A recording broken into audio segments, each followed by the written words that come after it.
হাসিনার আমলে রাষ্ট্রীয় মদদে ডাকাতি পাচার হয়েছে $234 বিলিয়ন।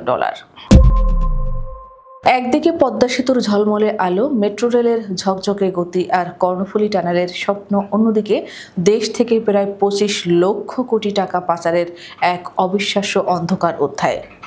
স্বৈরাচারী শেখ হাসিনার 15 বছরের শাসনকালকে কারো ভাষায় উন্নয়নের স্বর্ণযুগ বলা হলো ব্রিটিশ দৈনিক ফিনান্সিয়াল টাইমস প্রকাশিত অনুসন্ধানী তথ্যচিত্র Bangladesh missing billions stolen in plain sight ভিন্ন চিত্র তুলে ধরেছে, যেখানে রাষ্ট্রীয় মদতে চলছে এক মহা লুটপাট। প্রকাশিত তথ্যে দেখা যায় 2009 থেকে 2023 সাল পর্যন্ত প্রতি বছর করে $16 বিলিয়ন, মোট প্রায় $234 বিলিয়ন বাংলাদেশ থেকে পাচার হয়েছে। এই অঙ্ক এতটাই বিশাল যে তা দেশের কয়েকটি জাতীয় বাজেটের সমান। বিশেষজ্ঞদের মতে এটি ছিল কেবল বিচ্ছিন্ন দুর্নীতি নয়, বরং পরিকল্পিত ও প্রাতিষ্ঠানিক অর্থ লুণ্ঠন।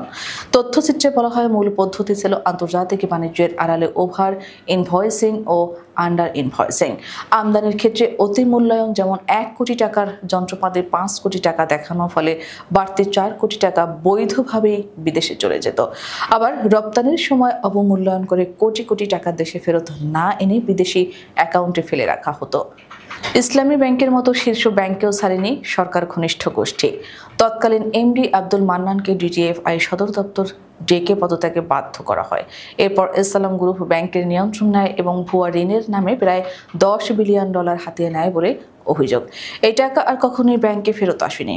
ফিনান্সিয়াল টাইমস জানায়, পাচার হওয়া টাকার প্রধান গন্তব্য ছিল যুক্তরাজ্য। লন্ডনের রিয়েল এস্টেট বাজারে গড়ে ওঠে লুটেরারদের নিরাপদ স্বর্গ।